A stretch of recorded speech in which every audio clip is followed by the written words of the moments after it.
have officially entered the Renaissance. Now, this is going to be the first chapter of our next unit. And our next unit is really all about Europe from the year 1400 and also the Americas up to the year 1750. The previous unit, which we will be having a test on at the end of next week, all right, which is the first week of April, will be based off of the unit pertaining to the Middle Ages and Islam. I'm going to try to kind of hone that unit into, or that test to just be short answer and essay based, just like it looks like the AP exam will be this May due to the coronavirus. So let's get into our first unit of the Renaissance of the North. So this is, and I'm going to actually break this video into, or this section of the Renaissance into two parts. So the Northern Renaissance in the 13 and 1400s, and then the Northern Renaissance in the 15, 16, and 1700s in the North. So, the Northern Renaissance refers to really artistic developments that are taking place in Northern Europe. So, these are areas that are called, in this era, Flanders, the Netherlands, Germany, England, and Spain. And make sure that you are looking at the video or the note packet that I have for this chapter that I will have uploaded to Google Classroom before you even watch this video. So, hit pause, go back and read through that. All right. So the Renaissance isn't just developing in the south of Europe. It's not just happening in Italy. It's taking place also in the north, contemporaneously with Italy. So when I say and bring up locations like the area of Burgundy, today that's southwestern France, all the way up to southern Belgium. These people were rivals of France, often siding with the English. They were ruled by powerful dukes who were patrons of the arts. Remember, in the Renaissance, we have this shift of patrons from not just the Catholic Church to also wealthy merchants.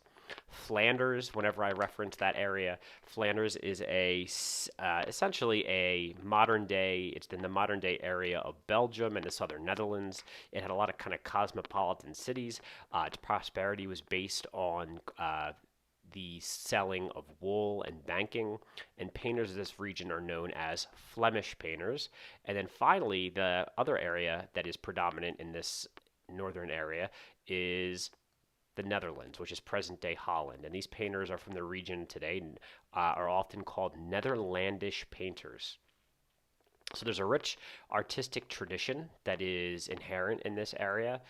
They are going to be the pioneers of oil paint that will begin in the 1300s. So if you think in the northern part of Europe, the weather is pretty cool and damp for a majority of the year. So that's not going to allow these artists to work in fresco like the Italian artists are. In Italy, it's relatively warm compared to northern Europe, and it's dry. So that plaster that they would use for fresco would be able to dry. That does not happen and cannot happen in Northern Europe. So these artists develop their own medium of work, and they will start to work with oil paints. So oil it takes a long time to dry, but it allows for a lot of detail, and you'll see that in some of the artworks that we looked at. And it originally will start in Flanders, which again, Flanders is kind of modern day Belgium, and it will travel down to Italy as these artists are looking for commissions from wealthy Italian patrons. And the first Italian Renaissance artists to use oil paints will be in Venice, because that's where a lot of these Flemish and artists from Flanders will travel to. All right, so let's get into our PowerPoint. And again, I'm going to break this Northern Renaissance up into two parts. So if we look at our images up here in your notebook, you want to write down we are in the Northern Renaissance. So hit pause, write down that. And then so where and when, I already kind of talked about this. It's also in your note packet as well, so you don't have to write this down. I broke down the core areas of the Northern Renaissance. It's going to start in the 1400s, which is also the time of the early Renaissance in Italy. This is what the map of Europe looks like at this point. Burgundy, you can see there is that pinkish area on the map. We have the Netherlands up where the Holy Roman Empire will be. We have Italy down south, which is broken up, remember, like in our last video that we looked at, into a bunch of city-states. At this point, we will almost have Spain be a complete empire. In 1492, they will push the last of the Muslims out of the south of Spain back into Africa, into Morocco. And then we have France. So again, France at this point, you have kind of the borders of France that are relatively fluid because you have the rise of Burgundy, you have the rise of Flanders, these kind of independent, smaller countries that eventually will turn into modern countries that we think of today, like Denmark, Belgium, the Netherlands, that we don't see yet. All right, so what is the Northern Renaissance known for? You do want to write down this in your notes, so hit pause, copy this down. It is where they will pioneer the use of oil paints in the 1300s, specifically with Flemish artists, and they will share that medium of art with Venetian painters. And again, once we get to the High Renaissance in Italy, one of the key painters that will use this new medium, it will be Titian. And again, it allows for an incredible use of detail in painting due to the lengthy drying sessions, and it will also allow for the use of disguised symbolism. And we'll get into what that means in a few minutes. So these are just a couple examples of scenes that are from the Northern Renaissance and from the early Renaissance in Italy. If you look at the image of Adam and Eve, on the far left-hand side of this, that is a fresco. It is done by an early Renaissance artist named Masaccio. You can see interest in humanism. We are back into seeing nudity again. But if you look at the altarpiece that takes up the majority of the screen, this is done by an early Northern Renaissance artist named Yann Van Eyck. And if you look at his Adam and Eve, who are in the top left and right panels, you will see, though, he is able to achieve a higher sense of detail because of that use of oil paint. All right, so hit pause again, and you want to get these down in your notes as well. So the Northern Renaissance versus the Italian Renaissance. Now, I know that we haven't gotten into the Italian Renaissance yet, but the Northern Renaissance, some differences in terms of the human body. We will see slightly elongated heads and sometimes faces that look a little strange, but the overall proportions of the bodies are normally relatively realistic. And it's, again, essentially realistic, especially compared to the Gothic era and Middle Age era. The Northern Renaissance also lacks the classical references found in Italian art because there's not as many remnants of ancient Greece and ancient Rome. Remember, the Italian artists are coming into contact with sculptures from Greece and sculptures from Rome that have been left behind from antiquity. The North doesn't necessarily have that. So that's one of the reasons why, at first, their humans are not going to look as realistic as the Italians will. Our first artist that we're going to get into is a gentleman named Robert Campin. He is a master of art from the area of Flanders. He is the Master of Flamal, which essentially means he is a master painter from the city of Flanders. There's not known a whole lot about his life, but he was known for his precision and his use of oil paint on usually wood panel. And the piece that you guys have to know is something called the Ghent Altarpiece. So if you want to hit pause on this and just write down the title that's at the top, you want to do that, and then we'll talk about what we see.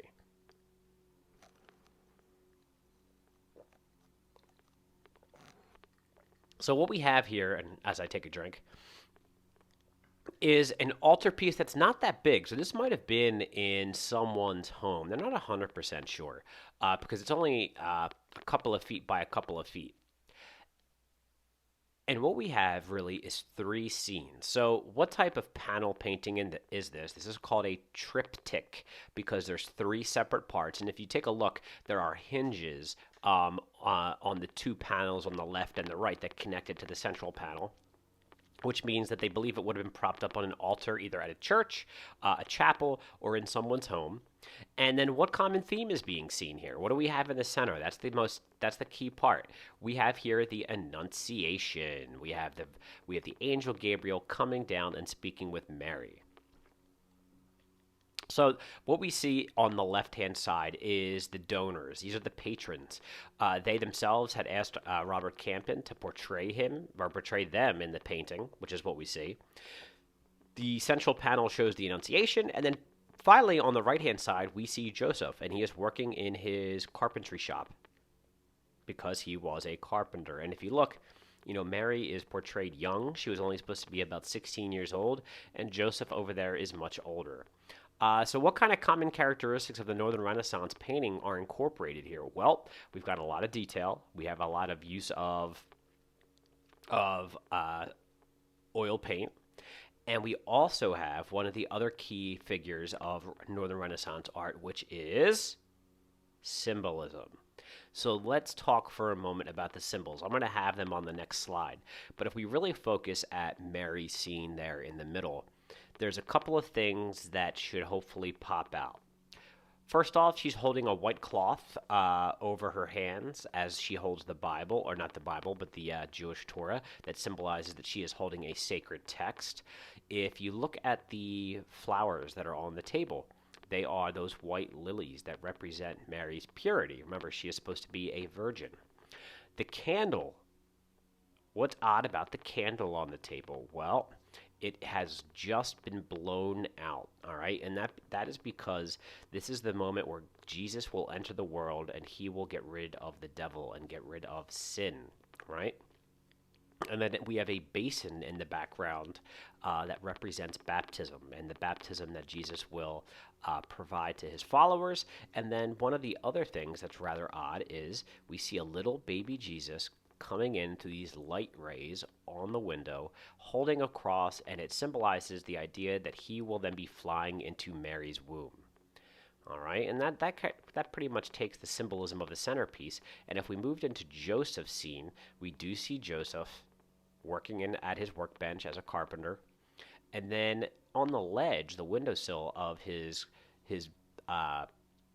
carpentry building, we see a mousetrap. And again, Jesus is the trap that will catch the devil. So that's what that symbolizes. And we're going to see symbolism a lot as we go through these pieces. Up here, I've got all of the different parts of the symbols that we see. So if you want to hit pause, write those down. And I'm going to go on to the next slide. So to hit pause, write those down in your binder. We talked about these symbols as well.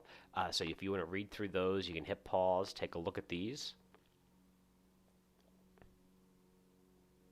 A little bit closer up there, you can see the baby Jesus riding those light rays.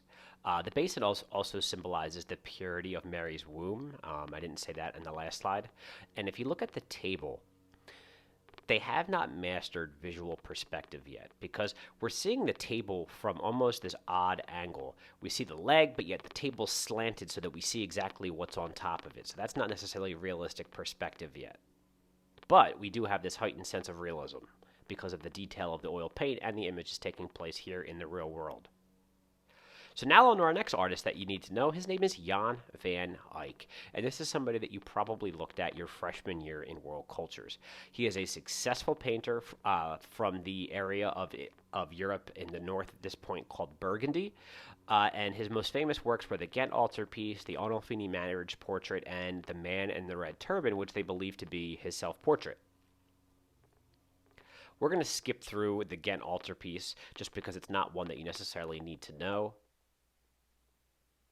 But we're going to get to the piece in the art history set that you do need to know. And this is a painting I have hanging on my wall in my classroom, and it's one that you're probably all familiar with. This is called the Arnolfini and His Bride. It's also called the Arnolfini Betrothal. It's called the Arnolfini Wedding Portrait. It has a lot of names, and any of them are okay to use. But you have to know that this is Yann Van Eyck. He is the artist. All right, and there's a lot of kind of controversy around this painting because there's not a whole lot that's 100% known about it. So what we do know is that it is oil on wood. It is a little over 2 feet, high. It's about 2 feet 9 inches by about 10.5 inches wide. It hangs today in the National Gallery in London. And let's talk about the symbols that are in it. So we have this high amount of detail.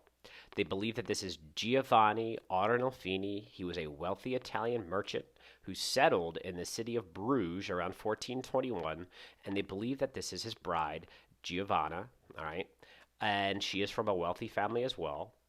And what do you think, as we look at this, what do you think the common misinterpretation of this painting is? So, you probably already talked about this your freshman year, but most people think she's pregnant, but she's not. So there's two theories here.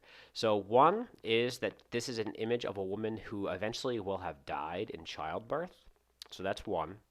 Two is that it is the style of the day. So women would wear this bustled up clothing that would make them look like they had a stomach like the Virgin Mary did. And then she also has the white kind of headscarf that symbolizes purity, the purity that Mary would have had, and the veil that Mary would have worn at the night of Christ's birth.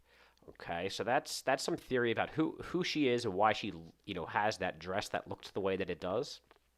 Now, this is a wealthy merchant family, so they are actually Italian. They are living in the north of Europe, in Bruges. And how do we know they're wealthy? Well, if you look at their clothing, it's trimmed with fur. That's very expensive. If you look at their bed, very ornate bed. If you look at the rug in their room, it is a rug that came from the Middle East. It's a wool oriental rug. And then one of the other key features that lets us know that this family was rich is that in the windowsill there are oranges. The family ran a business importing fruit and oranges from Italy, where their family business was, all the way up to the north of Europe. Okay, and in the north of Europe, you would not have had fruit trees like this because it was too cold. So that lets us know about the wealth of the family. So let's talk about some of the other symbols. So we have the dog down below, symbolizing fidelity, which is loyalty, because this is a couple. If this is a marriage photo, they'd want to commemorate that loyalty that they have for one another by showing that symbol.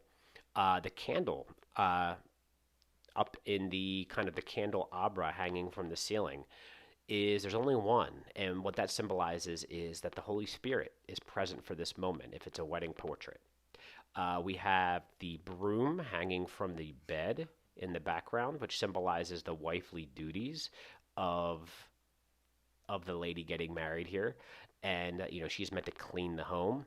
And on the other side of that mirror, we have the Holy Communion bead, the rosary beads that a good Catholic would have. One of the other reasons why this may be a wedding portrait is they have shoes in the back and in the foreground here, and their shoes are off out of respect to God. So that might be one of the reasons why this is a religious portrait. He is clasping her hand, all right, possibly taking her hand in marriage, which is, again, another reason why they believe this could be a wedding portrait. It also, though, could be a portrait, again, like I said, commemorating her death. They aren't sure. So you want to hit pause here, and you want to write down the symbolism that I just talked about. This is also something good you may want to add to your note cards for this section. I'm not sure if you want to or not, if you want to add all this. But again, it goes along with that whole idea of symbolism and how symbolism is a key attribute of Northern Renaissance art. All right. Going to keep going, so you can hit pause here if you'd like. So again, here's some of those theories. It's a memorial to a dead wife. It's theory that it represents a betrothal, so two families essentially in an arranged marriage, and the theory that Arnolfini is conferring legal business privileges to his wife, possibly even during an absence of his during travel. They aren't sure. So all of these are essentially theories, none of which have been proven. A little bit better there, a little bit clearer, the photo here.